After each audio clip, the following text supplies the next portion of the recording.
We're here at the Africa Hospitality Investment Forum, which is taking place in the beautiful city of Nairobi at the Radisson Blue Hotel in Upper Hill. And we are joined by the MD and CEO of Transcorp Hotels Plc, Madam Dupe Olusola. Thank you so much for being here with us today. Thank you very much. Thank you very much for having me. It's a great opportunity to be here today. I wish it was in Nigeria. It was in Abuja because we have such great hospitality there as well, but Kenya is making up for it as well. I know. So just to start us off, so could you just maybe enlighten us on some of the challenges that hospitality development face in the sub-Saharan Africa? Okay, so thank you. We're the leading hospitality brand, Transcorp Hotels Plc. We're listed on the Nigerian Stock Exchange, and in Abuja alone, we have a 677-room hotel. We have a platform business which we just recently launched. It's called Aura. It's our asset-light strategy, and on that we have over 5,000 listed accommodation and experiences on that platform. Africa as a whole, sub-Saharan Africa, has huge potential. The hospitality sector remains untapped. The challenges obviously range from access to long-term finance to even finding the actual resource to help in development. However, the potential also within that market space is also so enormous. We've got beautiful landscape, a welcoming culture. We've got an undeveloped and untapped market. Recently, from the COVID pandemic, what we saw was that there was an increase in domestic tourism market.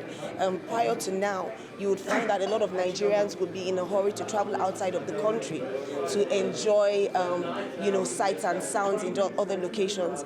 But what we found at Transcorp Hotels PLC was that we were able to actually create an environment for them where they could actually come and visit the hotel and enjoy the beautiful accommodation we had, the lifestyle spa, different activities across the hotel, our food and beverage outlets, and be in Nigeria and have a great experience. So it's untapped. We actually call on a lot of investors to really come and invest in Nigeria because there's so much potential, that remains for people to actually to tap into.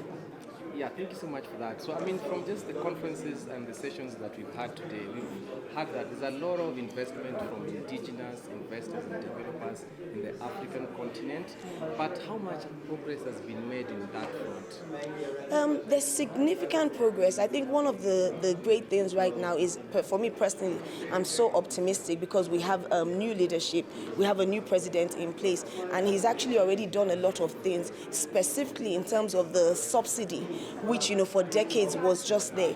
And what we've seen from this is that it's going to release at least about $10 billion into the government to be able to channel into different infrastructure, from social to education to health and to infrastructure. All of those things are actually going to free up to ensure that people also, whilst one, it may challenge disposable income, but it's actually going to free up some of the challenges that we have in terms of the power sector, in terms of development into infrastructure. So once all of these things are done, you would see that the return on investment for people to invest in hospitality is going to be so much more attractive, because you would spend less on power and on energy. You would spend less on so much. So it means that the return to the bottom line is going to be much more attractive. So the thing about Africa is that for us now, right now, and in Nigeria in particular, it's a very attractive market to actually encourage people to invest in. For medium to long-term investment, there's actually, a lot of potential because the return on investment is going to be quite attractive. And because it's also a largely untapped market, looking at lifestyle offerings, looking at rooms, accommodation, looking at F&B, looking at, even health and fitness, looking at spa business, there's so much that needs to be done. And one of the key advantages that we have, Africa as a whole, and again in Nigeria, is the demographics. The youth, are hardworking, are committed, are dynamic, and are really, it's a key success factor that most developed economies do not have. Nigeria has that, and Africa has that as well. So it's great for us. It's a great time to invest in Nigeria, a great time to invest in Africa. Okay, I still go back to the sessions that we just had today at the conference on the first day of the 3-day event. A lot of the speakers that we listened to kept talking about Africa as being a difficult and a challenging market. We're just coming from the COVID-19 pandemic.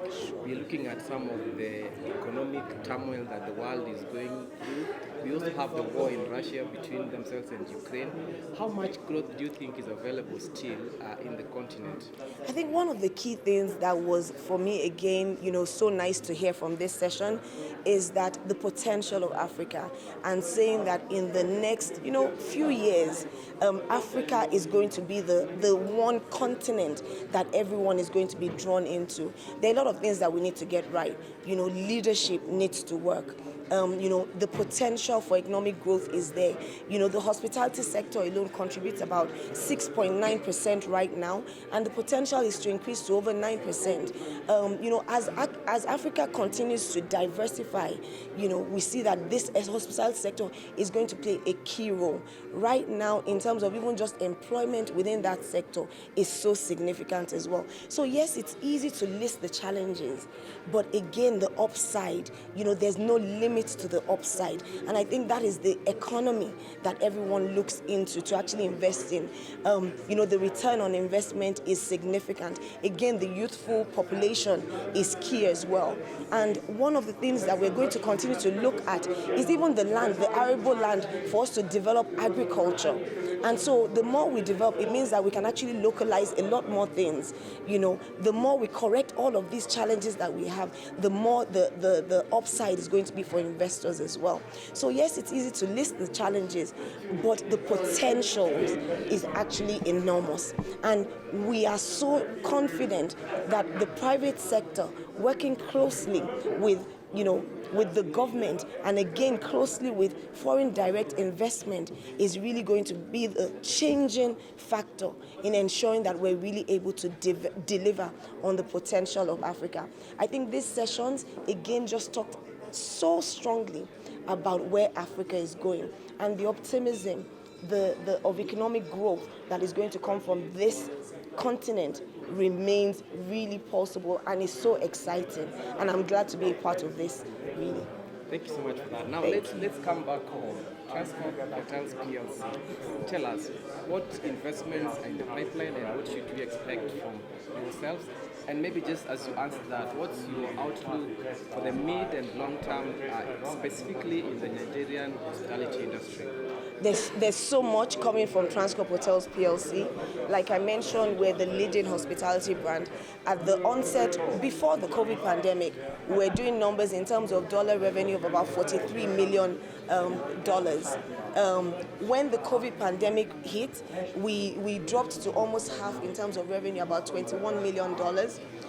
From 2021, we almost, we regained, not actually regained, we started to do better in terms of revenue and even profitability, better than our pre-COVID numbers.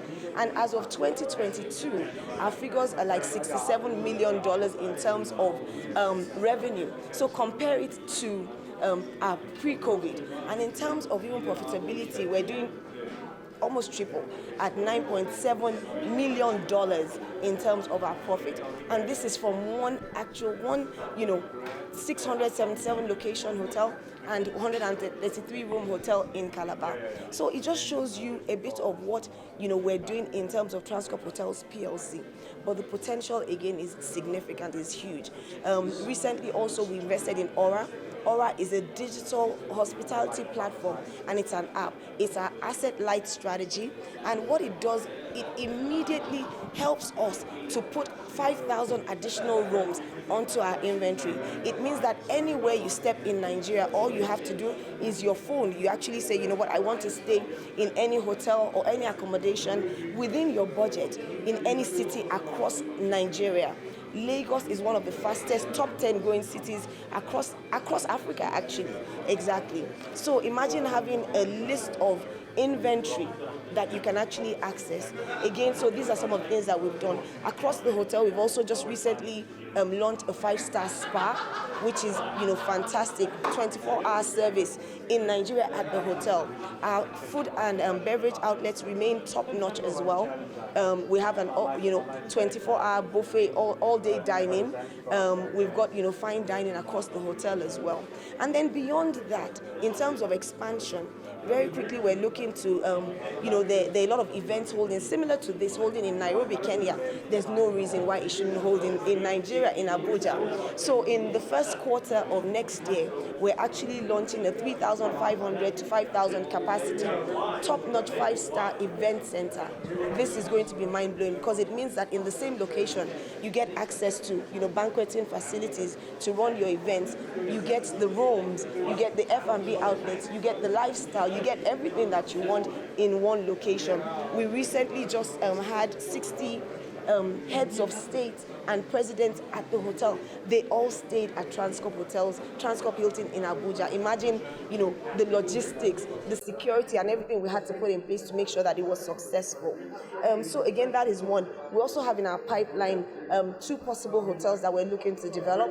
One in Lagos, which is, really long way coming, should have been in place since, but we're quite excited about that. We've acquired more land, and this is going to be like a 350-room hotel, 5-star hotel also in Lagos, in Ikoyi. So this is exciting. We're also looking at ensuring that we can, just deliver a lot more in terms of lifestyle across Nigeria. So we're looking at Port Harcourt as well. So there are key cities across the nation that we're looking at, and we're quite excited about the potential and about the opportunities that exist for us in Nigeria to continue to deepen our space and to continue to be the leading hospitality brand in Nigeria and to expand beyond Nigeria to Africa in a very short time to come as well.